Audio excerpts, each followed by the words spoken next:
Hey y'all, Jake and Annette here. Welcome to part one of our three-part abortion series. Sorry it's taken us so long to get this out to you. We've just been really busy with working and wedding planning, just making sure we have all the right facts and that this video can be the best it can be, and that we're speaking truth in everything we say. Yeah, so the format of our next three videos are going to simply be, we took the top 4 to 6 questions that we found from people about abortion, and we are going to answer 1 or 2 of them per video, and just kind of put a few different points, I guess you could say, in there that are going to help explain and answer those questions to the best of our abilities. And at the end, we're going to read a few verses that also can tie into answering those questions from that Christian perspective. And we also just want to put a disclaimer out there. If you're watching this and you've ever had an abortion, or you know someone who's had an abortion, or you support abortion, we're not trying to display any hate or just we just want to love you and know that you are loved, and that this just isn't a video that is meant to bash you or make you feel guilty. So yeah, we may not support what you do, but we still love you as people. I'm just because you do one thing that bothers me doesn't mean you're a bad person. It doesn't mean that I hate you. It just means that there's some point in our, some point where we're going to disagree. But we just wanted to make sure you knew that this video, our goal is not to, not to bash you. It is simply to make you think. We just want to make you hear these, points from, a scientific standpoint and from a biblical standpoint, and simply connect the dots and say, hey, maybe this is wrong. That is hard. That's our goal. So with that said, our first choice is the common belief with most pro-choice would say this: it's my body, it's my choice. So meaning you can do with your body whatever you want to do with it. And what we, the quote, I guess you could say that we've thought of and talked about is simply, it's not your body, it is in your body. There's a very big difference there. Not my body, my choice. It's not my body, but in my body. There's a very big difference there. Right.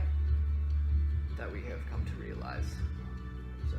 And then with that said, the my body, my choice, a fetal heartbeat begins 22 days after conception. And we have all the facts and the links that we got these in the link or in the comment section below. So if you guys want to check those out later, feel free to.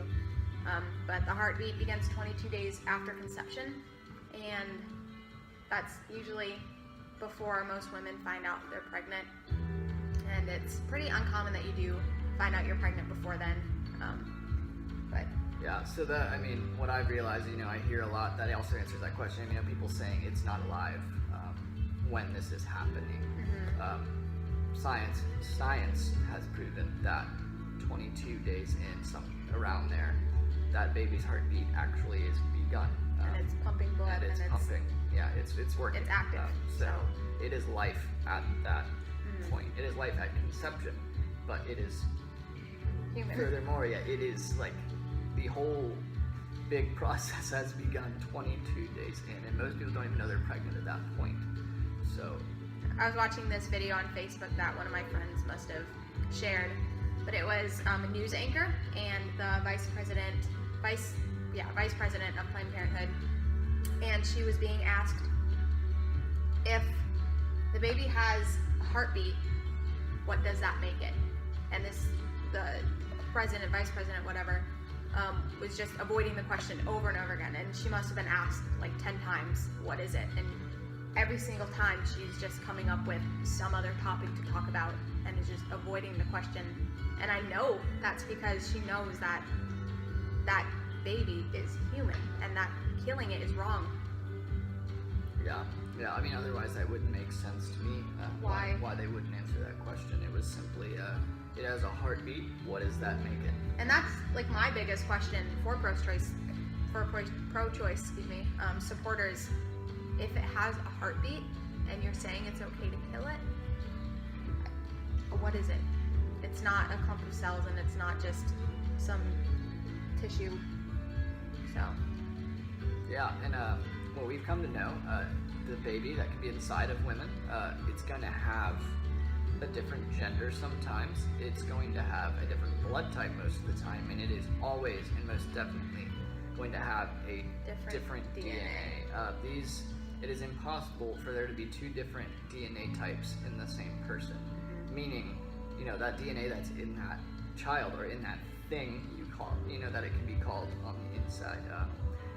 It's not possible for it to be your DNA. Meaning, it's some other human life's DNA. That's what that's tied into that we discovered. Yes. And while we were doing research earlier, we came across a quote, and then that would also be in the link below. It said, "If a woman has a right to do what she wants with her body, then that responsibility starts before she gets pregnant." Which is true. I mean, that's just saying that your responsibility doesn't just start the moment you get pregnant. That responsibility starts the moment you decide that you're going to risk consequences and that you're going to have a sex life. And that's what just comes along with decisions you make. Yeah, and women who are sexually active and get pregnant, they can't really be surprised by that pregnancy due to the reality that sex is meant for love that is free, total, faithful, and fruitful, which results in a baby. All of those put together, and it was designed and created for the simple use of creating life. And so those who are taking, they're taking on that responsibility of starting a sex life, essentially. You're risking that. Yeah, you cannot be surprised when you become pregnant, because that is how it works. How it happens. That's how it works. So, yeah. And then the next and last point that we have found is that more than 93% of today's abortions are due to social reasons. Which social reasons, actually, I'll let you explain what social reasons are. So social reasons are, so when a woman is considering an abortion, the social reasons would be, I either don't have enough money to care for this child, or it could interfere with her job, or just any of her life plans. And that's just like a very selfish attitude to have, to know that if you're risking getting pregnant, you're risking a child's life and putting that child's life in danger, and deciding that you might want to terminate the pregnancy because you might have a promotion at your work coming up, or you just only have enough money to care for yourself right now. Which makes sense. I mean, everyone has money issues, but there are so many ways to work around that, and the government helps so much, and there are so many clinics everywhere. I mean, we have one in Venice, Florida right now called Pregnancy Solutions, and they talk to you about all the different options you have, not including abortion, but just letting you know that you're not alone and that there are people that do want to help. So yeah, and another option, a big one with that is there's a lot of women out there that can't have a child themselves, and they would love, I'm sure, to raise that child. So there's people, when money is a fear, if you get talking to adoption agencies, they can end up covering most of your expenses, and then that child has a chance. You're not just saying I don't have the money, goodbye, you're gone. It turns into, I don't have the money, help me, now this child has a chance. Yeah. And it's a life changing. And it doesn't make those social issues, it doesn't make them wrong, being afraid of not being able to have the life that you planned out, and not have enough money to care for your child, and let alone yourself. I mean, that doesn't make your reasons wrong. It's like putting someone else before you, that child that you have, that's half of you and has a heartbeat, just making sure that is put before your own needs. So and then going back to some Christian beliefs and points that we have, on our 6th point, we said a woman who's sexually active and gets pregnant can't be surprised by the result of the baby in her womb. Also goes back to just what the Lord says about sex, and that sex was created for marriage and for the reasons of love and procreation. And I don't know, I just feel that says that when you are married, you should be ready. You are ready to commit yourself not only to your husband, but to a child that you guys may have in the future, or to the possibility of having a child, knowing that that sex is meaning that you are ready to care for that. Yeah, and in the perfect situation of marriage with, being pregnant, and that's, it works. You don't really see many married pregnant women having abortions, and it's because it's how it works. You have a supporting cast. Mm-hmm. You're not alone. That responsibility that started before you were pregnant has been started. They were responsible. They were awaiting that consequence. And the child grows up best when it grows up in a home with a mom and a dad, and having just a support system from both parents. So we have a few verses that we are ready to share with you that simply, help tie in these points and just show that, there were the same problems and the same answers back in biblical times, that God, He has these same answers that have remained true, for this long. Yeah. Go ahead and read yours first. Okay, so the first one is Psalm 139, 13 through 16. And it says, "For you formed my inward parts, you knitted me together in my mother's womb. I praise you, for I am fearfully and wonderfully made. Wonderful are your works, my soul knows it very well. My frame was not hidden from you when I was being made in secret.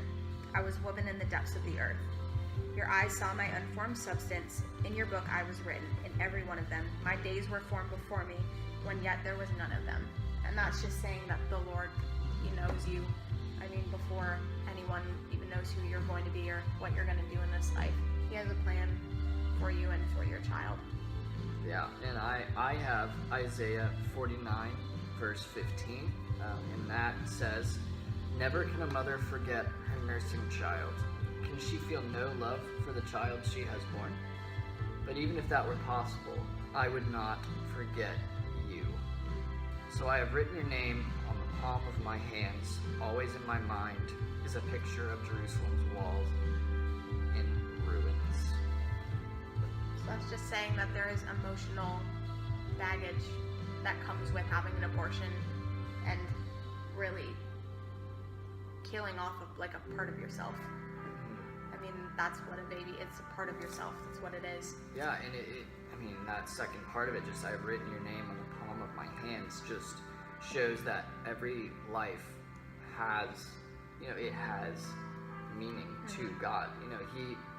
He's all-knowing.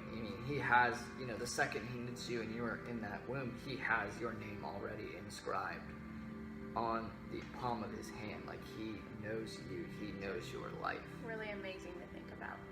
Yeah, it's crazy to think about that we have a God that just, He loves you before you were even a thought in the mother's mind. It's just kind of mind-blowing. And then the last verse we have is Jeremiah 1:5, which is one of my favorites.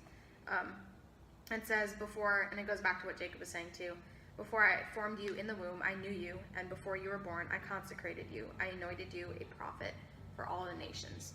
So that's also just going back to knowing that there is a plan and there is a life that has already been made and created for that child.